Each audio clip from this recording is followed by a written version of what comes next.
school principal, and Jerry Whittelak-Krupa. She's our student activities director. And Director she'll of Student Activities. Yep. Thank you. She'll actually be having to leave here momentarily, as there is a basketball game at school this morning. Also joining us is Randy Morton. He is our business manager. I'm going to bring up my screen now so we can start sharing that presentation. And it kicked me out of the presentation right before the meeting started, so please bear with me.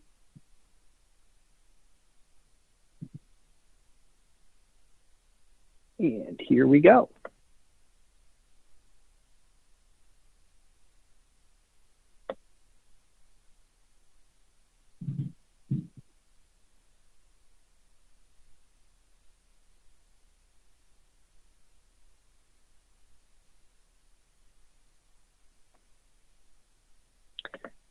I got to do a little manipulation on my screen. I apologize, everyone. I just wanted you to be able to see everything that's being shared. So when we met at this time last year, there were many questions about the coming pandemic. And a couple of weeks after that meeting, the governor ordered a dismissal that lasted a few weeks before we were able to resume schooling in a remote fashion.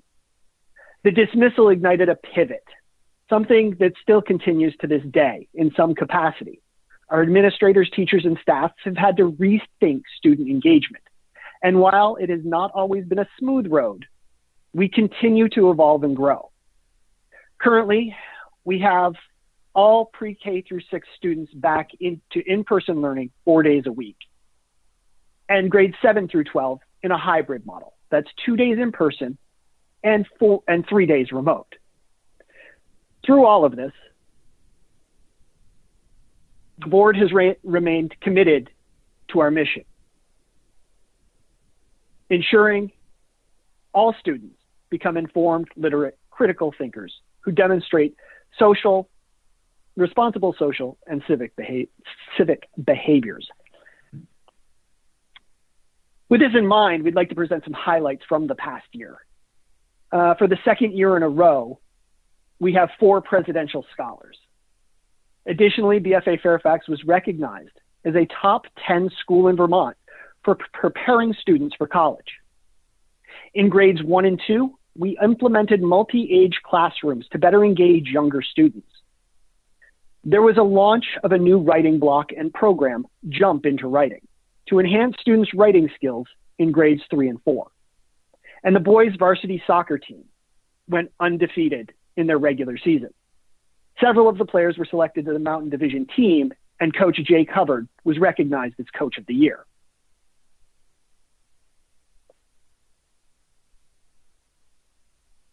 As I said earlier, over the last year, school has had to change. The efforts of our faculty, staff, and administration have been above and beyond as they try to insert some level of normalcy into students' lives. Over the past year, many events and activities have been what is being referred to as virtual. At this point, I'd like to borrow from our high school principal, John Tague, which is what he said during the graduation ceremony, is that the meaning of virtual in the context of computing is not physically existing as such, but made by software to appear to do so. However, these events and activities are taking place, only they're taking place remotely. And in the end, these do physically exist and did happen. Some of the things that have taken place over the past year due to COVID include a remote graduation. For the class of 2020, the ceremony gave each student a chance to speak via Zoom with family and friends viewing from the safety of their own home. Graduation was a full-day event with students coming to the school in small groups of their immediate family to receive their diploma and walk across the stage for pictures. This experience was completed with a professional photographer to commemorate the event. In addition, the whole day was recorded, and this recording was then edited down and posted to YouTube, where I believe it can still be viewed today. In addition, other remote events that took place were a band and chorus concert, as well as a drama production written and produced by the students. There's also been a rollout to increase our one-to-one technology initiative for grades K through 4, providing them with iPads to access school remotely. There's been a return to in-person instruction, as I said, for pre-K to 6, 4 days a week, as well as in-person athletic activities, including soccer, football, cross-country, basketball, cheerleading, and Nordic skiing. We've also been able to complete the roofing projects that voters approved last March. The sections that were replaced were the elementary lobby, the high school gym, the elementary gym and lobby, the high school gym, the 43 wing of the middle school and high school above the art room, bringing all our roofing projects up to date. We also have a healthy capital fund at more than $250,000.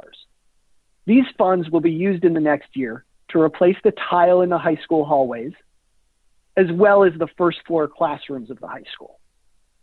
We look to retile the multi-purpose room, replace the final 2 tables in the elementary cafeteria, as well as replace the doors in the 43 wing.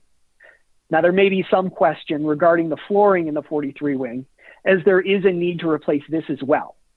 However, due to the material, which is hardwood, it has proved to be cost prohibitive to replace this with the funds available. The facilities manager, in consultation with the administration and the board, is working to find a cost-effective alternative.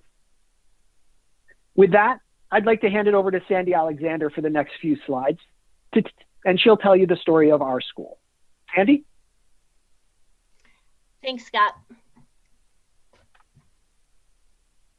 So we are incredibly proud of our students for demonstrating flexibility, resilience, and civic engagement throughout this past year.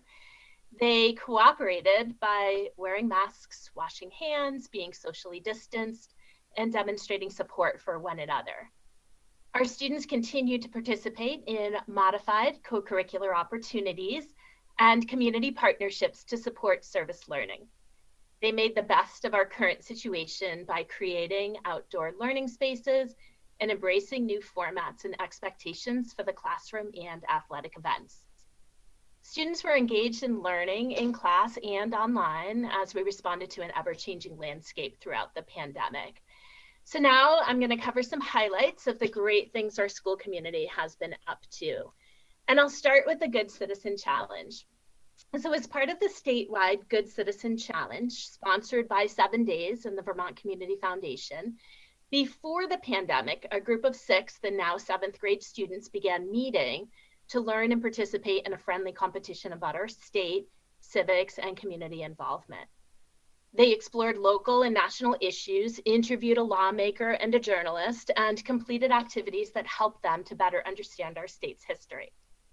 BFA's Good Citizens continue to meet via Zoom over the past year to plan and conduct community service activities, such as creating an educational video about mask wearing, a food drive for the food shelf, and a card writing campaign for local seniors around the holidays. So we'd like to thank Alice Scannell for her flexible leadership with this group. You can also see here on the slide some pictures of our students building the BFA courtyard deck. So thanks to a donation from Berlin City, our students were able to build a large deck in the courtyard off the multi-purpose room, which is a project that's been talked about for more than 10 years. Students in Tom Lane's classes built the deck in the fall, and it was a great hands-on learning opportunity to allow them to get outside early in the year when they were just getting used to wearing masks all day. So now for sports. So after an abrupt and unexpected end to the sports season last winter and the eventual cancellation of spring sports, our students were more than eager to get back on the fields and trails and courts this fall and winter. Following specific protocols and guidelines ranging from masks, physical distancing, spectator limits, and daily health screenings, to significant adaptations to the rules of competitions and how events were structured, our students demonstrated tremendous adaptability and appreciation for the ability to play the sports that they loved. So in doing so, our teams have not only adapted, but they continue to thrive and stand out among schools for their attention to safety protocols, positive outlook, and expectations. The start of this school year at BFA Fairfax brought with it many new and creative ways to teach and learn. One of the unique opportunities takes place in our new outdoor classroom. Prior to the beginning of the school year, Christy Caswell applied her new learning about facilitating instruction in an outdoor environment. So she presented a comprehensive plan in mid-August and immediately began constructing a learning space in the woods on our school property. Outdoor learning provides a unique opportunity for our students to engage with nature. Research has consistently indicated that being outside is an effective environment to foster mindfulness and appreciation of nature and integration and application of academic content. Additionally, this promotes greater physical health and engagement through movement and breathing fresh air. Unfortunately for our school, we have many spaces to implement outdoor learning. Several resources are available, such as our hiking trails, the rec path, a pavilion, a gazebo, and many tent structures for students and staff to utilize throughout the day. This year, we hired a new high school counselor. So Dave Buckingham retired at the end of the 2020 school year. And we were able to hire Linnea John as a high school counselor. Catherine McElroy assumed the role of director of guidance. And during the pandemic, hiring occurred over Zoom. Staff was hired without actually meeting in person or having the opportunity to see our school. But good candidates come through even in a virtual interview. Finally, Scott mentioned the Jump Into Writing program in his introduction. So last spring, BFA Fairfax Elementary determined that there was a need to create a writing block in our grades 3 and 4 schedules. This determination was the result of many conversations about ways to extend our literacy block and increase opportunities to engage and provide additional writing instruction. Jump Into Writing is a program developed to support teachers who use the writing workshop model for writing instruction. And the experience with Jump Into Writing has been positive, fostering student agency and increased engagement in writing.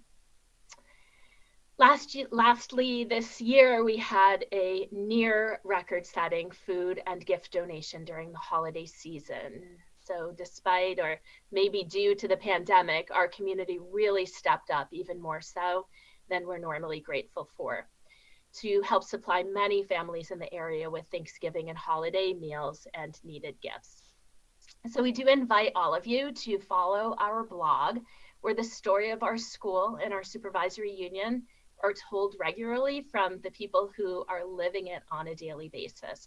We are so proud of our students and staff for their creativity and resiliency, and for their willingness to establish new norms and find joy in being a part of this learning community. So thank you. Thanks, Sandy. And what Sandy just went over, I think, basically personifies what has actually been done, that's not necessarily COVID related. As she said, the students have adapted. The students, the faculty, the staff, they are going above and beyond, as I said before, to get the job done. With that in mind, let's look at what you'll see on the ballot. So on Tuesday, March 2nd, the polls will be open from 7 a.m. to 7 p.m. As part of the Australian ballot, Article 2 will be the school budget. In the school budget, it will ask, shall the voters of the school district approve the expenditure of $14,636,092, which is the amount the school board has determined to be necessary for the ensuing fiscal year. It is estimated that the proposed budget, if approved, will result in an education spending of $14,589 $2.86 per equalized pupil. This projected spending per equalized pupil is 2.9% higher than the current spending year. So what will this mean to your tax bill? Under the current conditions, without income sensitivity, a person with a home valued at $300,000, which now is roughly the average home value in Fairfax, the school portion of the property tax bill will increase by $112. These numbers are a significant departure from what the state budget office predicted in the fall, and is also lower than many surrounding districts' proposed increases. The board and the administration continue to work in a fiscally conservative manner to alleviate the pressure on the taxpayer while not compromising our current programs. With that in mind, we present the budget, which represents level services, meaning that no positions or programs have been added for next year. The changes from the previous year that are significant, I went back a slide instead of forward a slide, are an increase in health insurance with a total dollar increase of $327,048 due to the statewide bargaining for healthcare benefits combined with premium increases of 10 to 18%. This number reflects not only BFA employees, but also FWSU employees, of which we get assessed for by the supervisory union. That includes our general ed paras, which are actually employed through the supervisory union. The next is staff wages. Again, the board negotiates with the union on a year-over-year basis. We're currently just started a 3-year contract with the teachers. This increase is going to be $352,224. I mentioned the SU assessment outside of salaries. That's going to go up roughly 2% to a dollar figure of $89,619 due to the increased enrollment that we are seeing at BFA. These increases were not without an offset. Again, last year we did budget for 2 buses. This year we're only budgeting for the 1. As is standard practice, every year we like to replace a bus. Last year we put forward 2 due to the electric bus program. And without budgeting for that second bus, that decrease is roughly $95,000. So where do we stack up against surrounding districts? Per pupil spending in Vermont continues to increase. Fairfax is one of the lowest spending districts in the state per equalized pupil. From our surrounding districts, looking at Lamoille, looking at Maple Run, Milton, Mount Mansfield, we are roughly $1,500 less than the nearest district and well below the state average of $17,612. When you look at the state in general, we are in the top 20, in the bottom 20 of spending, meaning that we are in that 20 of 165 school districts. We rank very low in per pupil spending. As enrollment continues to increase, we continue to offer this value because of our enrollment numbers. As you may hear, Vermont is losing students. That's not so in Fairfax. In the past 5 years, student population in Fairfax has increased by over 120 students, and this trend continues to look forward into next year. Again, BFA Fairfax is one of the schools in Vermont where we are not seeing declining enrollment. So with that, I would like to thank everyone for attending this morning and remind you that Samantha Gilbert is our moderator. And if you need any technical assistance, please reach out to her. If you have a question and have not raised your hand by dialing 9 on your telephone or pressing the raise hand button on your device, do so now. Samantha will call on you in the order your hand was raised and ask you to unmute by pressing *6 on your telephone or your microphone button on your device. Before asking your question, please state your name in full. So I think that is it. And Samantha, do we have any questions out there?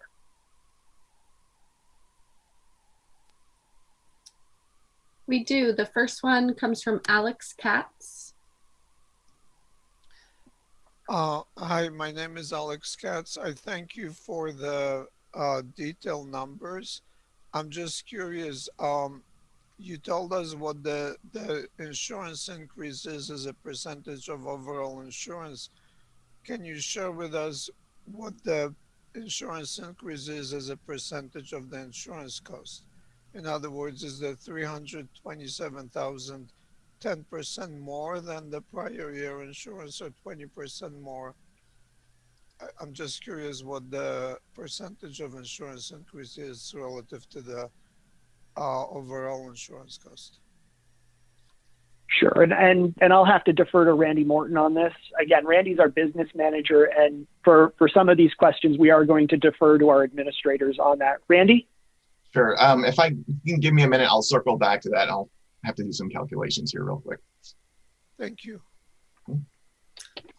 Scott, in the meantime, we have two questions from Faith Hayden in the chat. How many students, staff caught COVID-19 last year?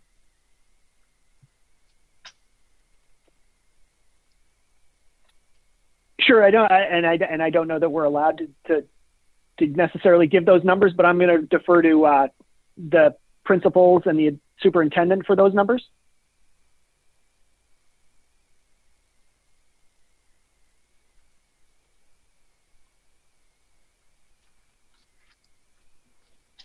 Scott, this is Jim Tager, superintendent. We certainly cannot give out personal information, but we can give a number to answer the question that was asked. And I guess it's maybe best to go by level if we start with high school and then middle and then elementary. And all I would ask is if you would give the number of adults or students that have had COVID, and if it's an estimate, I would understand that too. So Principal Tag, how many adults and how many students have had COVID from this school year?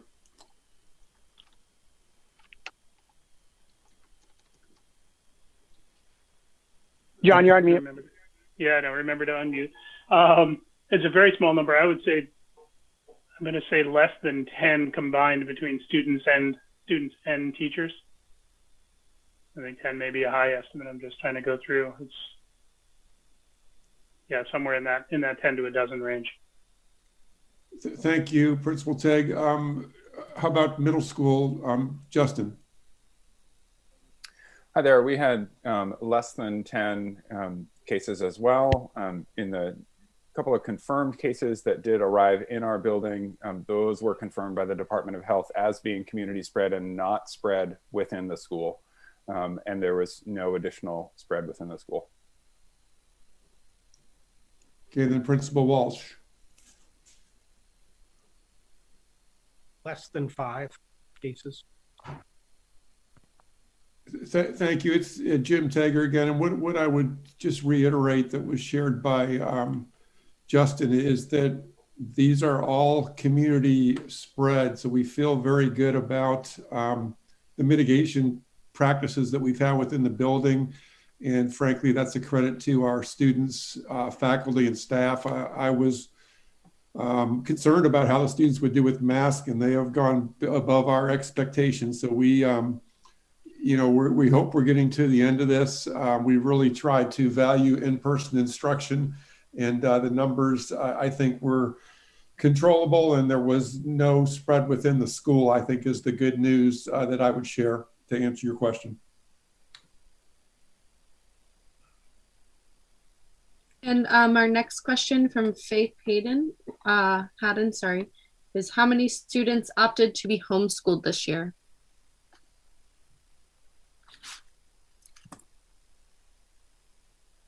Again, I'd have to defer to the administration on those numbers.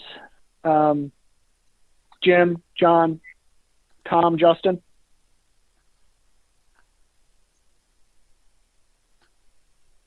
If it's okay as well, I do have a home study report I can count up really quickly if you guys need it.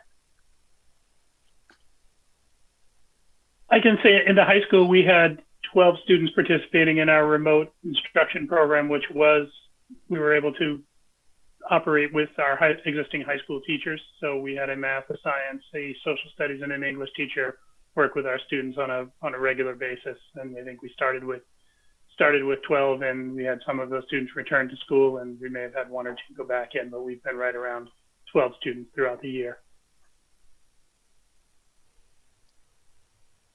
We had a high level of interest in either pursuing homeschooling or virtual schooling at the beginning of the year. However, over the course of the year, we've had a large number of those return.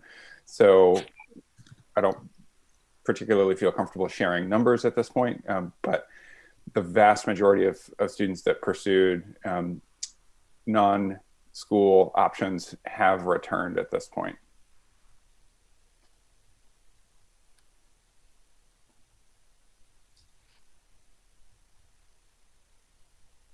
For the homeschool list too, but like Justin, we had a fair amount of students and families express interest in remote only. At this point, that number has declined to a very, very small number. And homeschooling has definitely increased this year, but like Justin said, many students have also returned as they felt more comfortable with the circumstances of school. All right, and the next question is from Kat. It says, is there an update on the electric bus project? I believe that is Justin. I'd be happy to take that. We just this week have finalized the installation of our charging stations at our bus garage.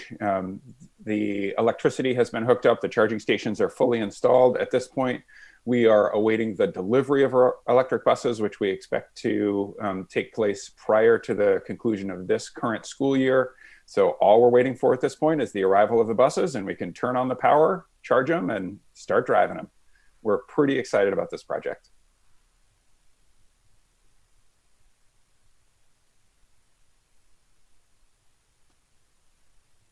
Scott, it doesn't look like right now we have any further questions. Sure. Okay, so go yeah, back go to ahead. the previous question. I think the number I came up with was about 18.97% is an increase in the insurances. Let me unmute Mr. Katz. Thank you for that information.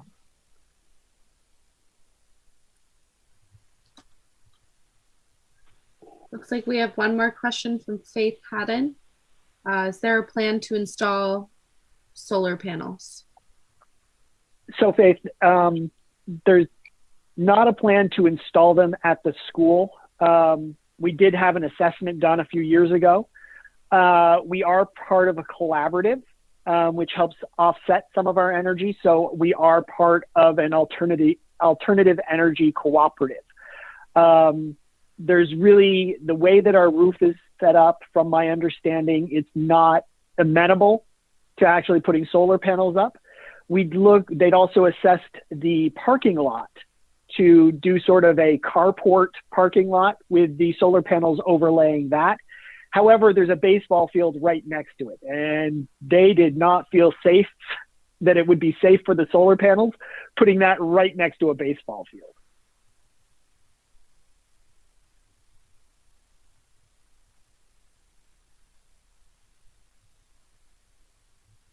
So at this point, we are only 30 minutes into the meeting. I do see that we do have 30 some odd participants out there.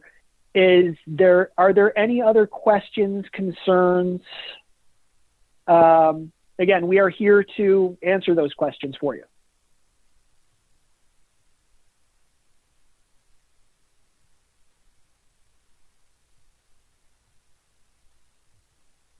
If there Scott, are no other, yeah, go ahead. Answer one that I don't think we've addressed. Versus What's that? the chat. Scott, there's a question in the Q&A portion that's asking about the rescue audit, but that wouldn't pertain to us. That would be for the town portion of the meeting, I believe. It's not showing up in the chat. It's in the Q&A function. Yep, I see it. But again, I got it. believe that relates to us. Right. Yeah, Peggy, I will read your question about the rescue audit. Is that necessary this year or good to do? That should be covered in the town meeting, which is starting at 1 p.m. today. We don't have that information or any purview over the rescue squad. Looks like we have another hand raised from Boyd's. Could you please state your name prior to asking your question?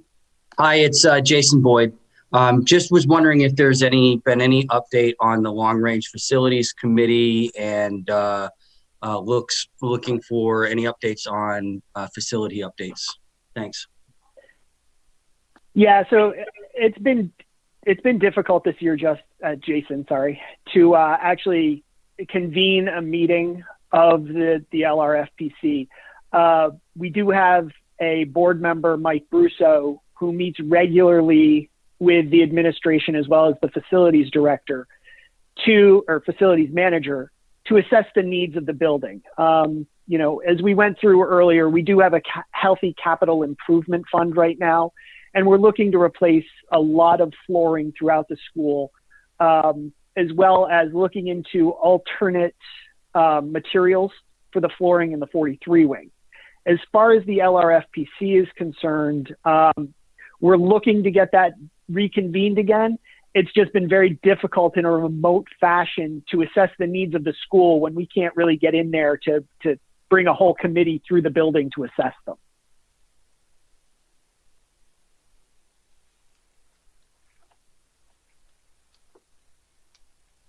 Okay, thank you.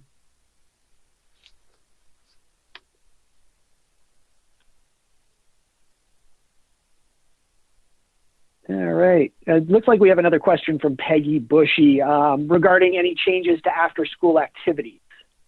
Peggy, I'm not sure if you can expound on your question at all. The question I have is, are there any changes to after-school activities?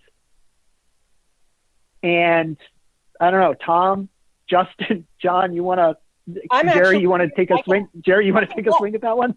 I can gladly answer that, but definitely I would be looking for a little more clarification regarding what Peggy is inquiring about. Whether it's related to have the guidelines changed or have our offerings changed, a little more clarity would be helpful. Hi.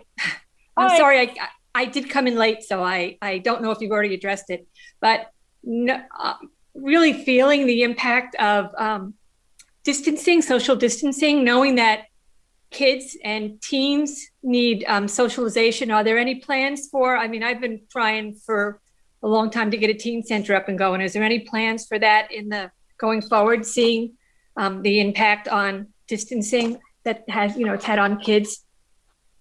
I would say, certainly that is a really valuable resource that we frequently talk about within our community. I would say our focus right now is working on implementing and maintaining our already pre-existing programs. For lack of a better way to put it, it has been quite challenging within guidelines and what we are and are not allowed to do, to implement successfully the programs we already had in place. So I would say, and certainly my fellow administrators can jump in, but I would say as of right now, that's our focus. And then I think once things settle down a bit with the pandemic and we get to a point where we have all our students back for in-person learning and we have more people vaccinated and overall our community and region and world are feeling much safer, then that would be the time that we continue to pursue that avenue. I think it would be a valuable resource and one for certainly a conversation a little bit further down the line.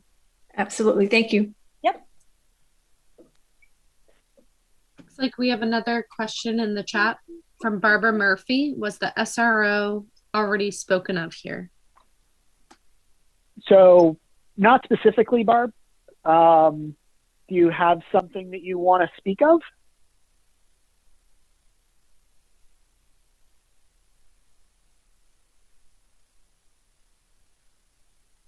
Can you take her off mute, Sam? I already tried to. Yeah. Oh, there we go. I had to find the right switch. Sorry, everybody. I just was curious if there was any kind of, it's a fairly new program. Fairfax was one of the last schools in our county to add a school resource officer to our staff, faculty. And so I'm just curious if there's been any kind of an assessment of the value for the position.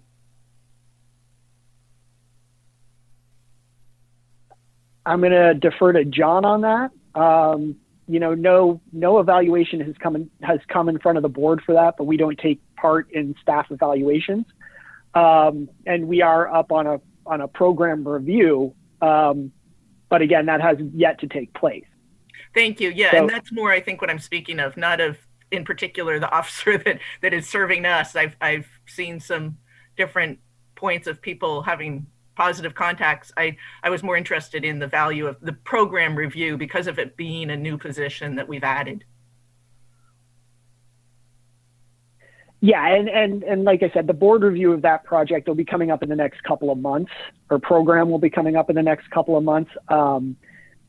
Again, as far as the value of the program, I would need to defer to John Tague at this point. Thank you. John, any input on that? I would say that, I mean, we can talk about the personnel involved, but I think overall the program does provide a context for students to interact with law enforcement.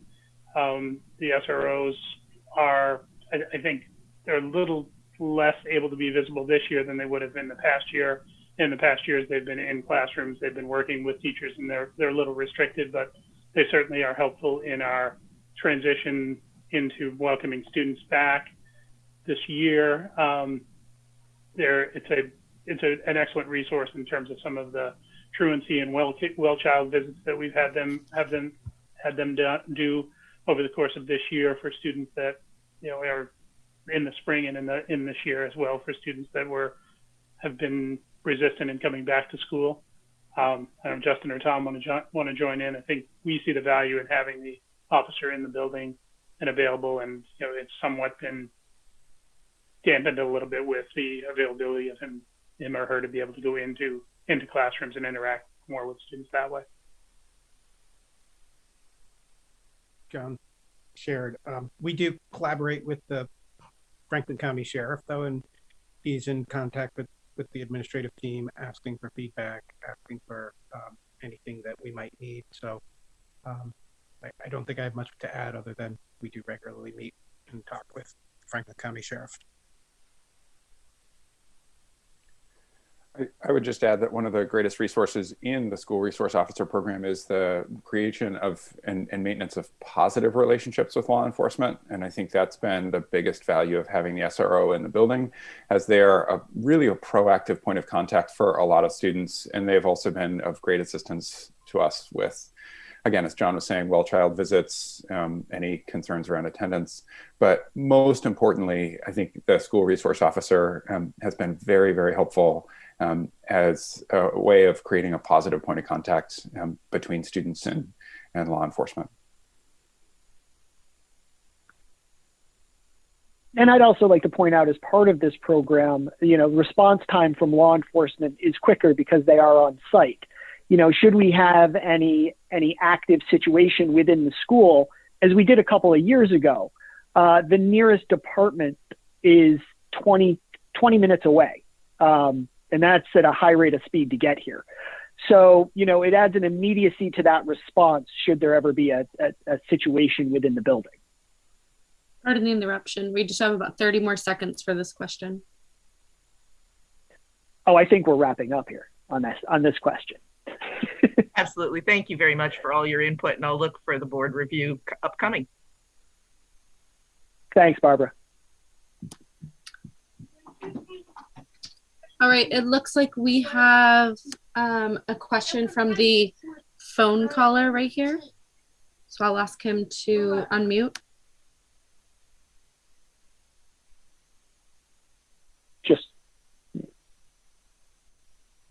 Just a reminder, it's *6 to unmute. Yes, this is Susanna Chamberlain. Hey, Susanna. Hi. Could you explain a little bit more why Fairfax's per student expense is so much lower than even the state average?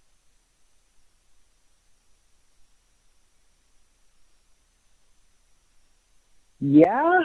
And I'll defer to Randy on this because he's our numbers guy. But there are a lot of different variables that go into per pupil spending. So, Randy? Sure. I think the biggest factor is that the population of students has been increasing at a greater rate than the actual expenditures in the budget have. So just trying to bring something up so I can put some numbers to it.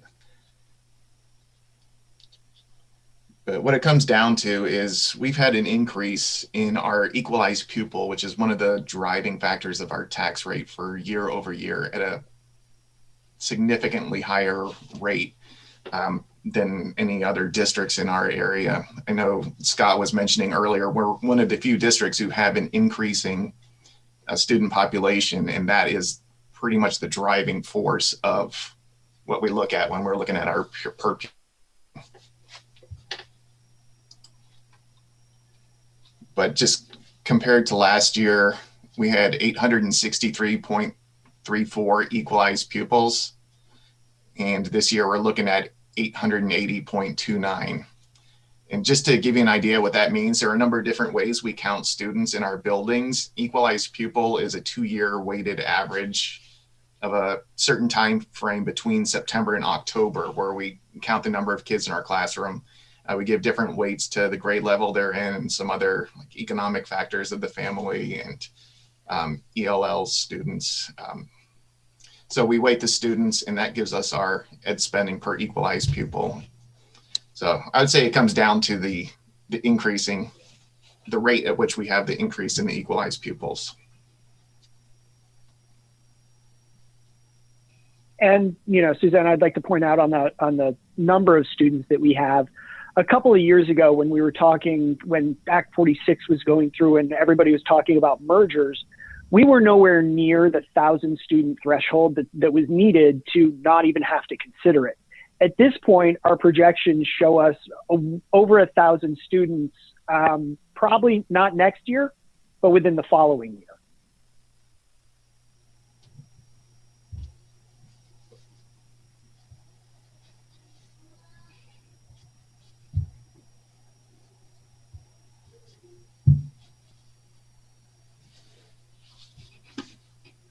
All right, it looks like there's another question from Peggy Bushy in the chat.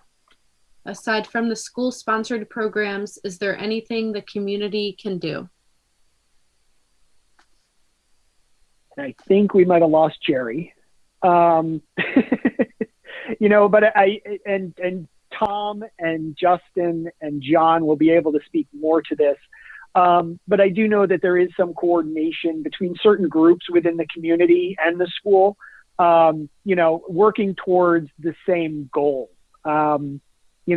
John, Tom, Justin, any input, suggestions? I would simply offer that Peggy's right. This has been a really hard time, particularly on our kids and their well-being, as we think about the limitations on activities and opportunities that are available to our kids. And the thing that we keep coming back to is the most important thing that all of us can do is continue to mask, keep distance, wash hands, and keep everyone safe so that we can continue to expand activities both within the school and in the community. I think this is a really challenging time. It's pushed all of us to really think creatively about how to take care of one another and ourselves in the community. With regard to partnering with the community center, I think, yeah, Scott's right. Jerry's right that these are things that we all want for our kids. I think the most important thing we can do right now is focus on keeping ourselves and our community safe so that we can expand activities at all levels.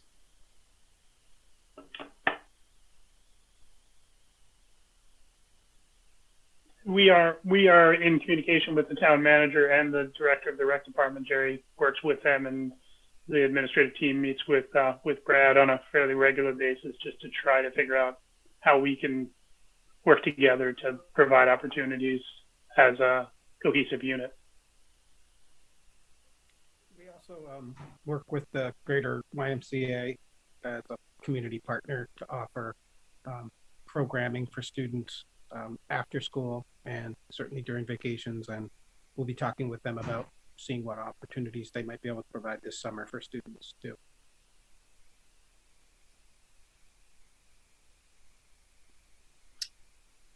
Peggy commented, thanks.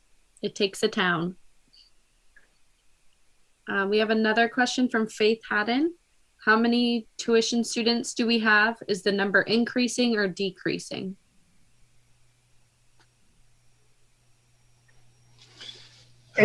And that, yeah, I'm going to defer to Randy on that, but I'm also going to point out that with the Act 46 and the merger of schools, that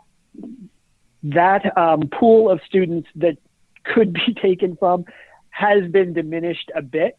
But again, I'll pass it off to Randy to cover those numbers. Sure. It's about 95 students that we receive tuition for. And that number's been relatively solid for the last few years, I believe. I don't have that information with me, but I know there haven't been any big swings in that.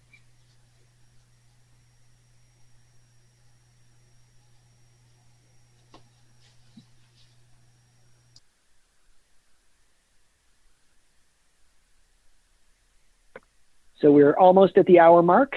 Again, I'm going to call out in general for questions, everyone. We can all stand here and look pretty on your screen because we're really good. And Justin just asked how many of those students are from Fletcher. And Randy, I don't know if you would have those numbers right in front of you. I'm sorry, Jason just asked that question. Sorry, Jason.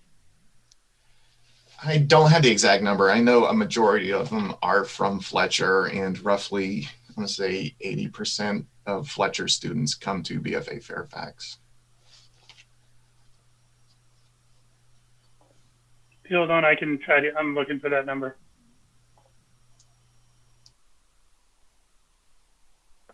Thanks, John. In for a spreadsheet to load.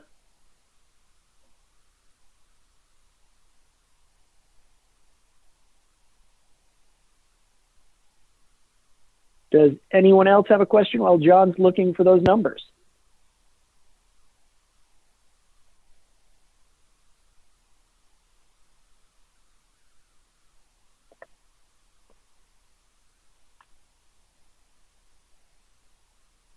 I would remind everyone that if you do have a question, you can raise your hand at the bottom of your screen if you're on a computer, or press *9 on your telephone. I believe we do have a couple call-in users here today.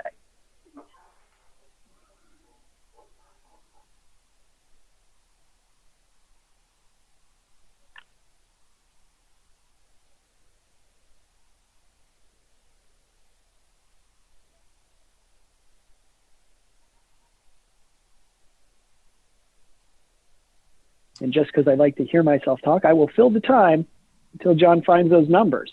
I found that number. Sometimes.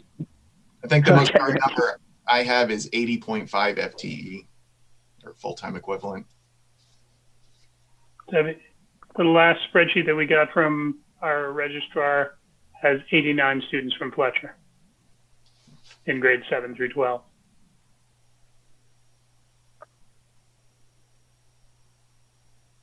Thanks, guys.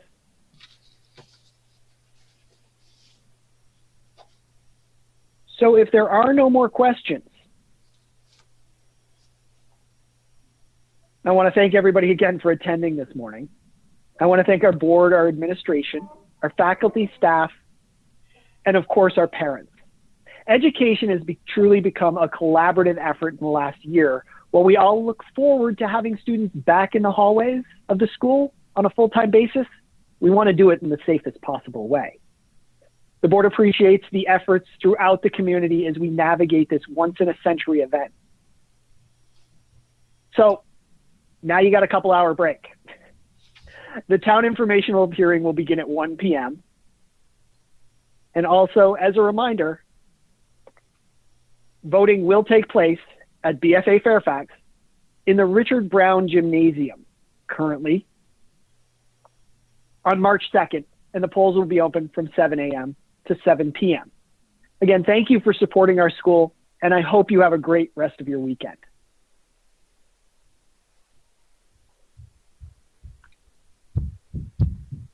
Thank you, everyone.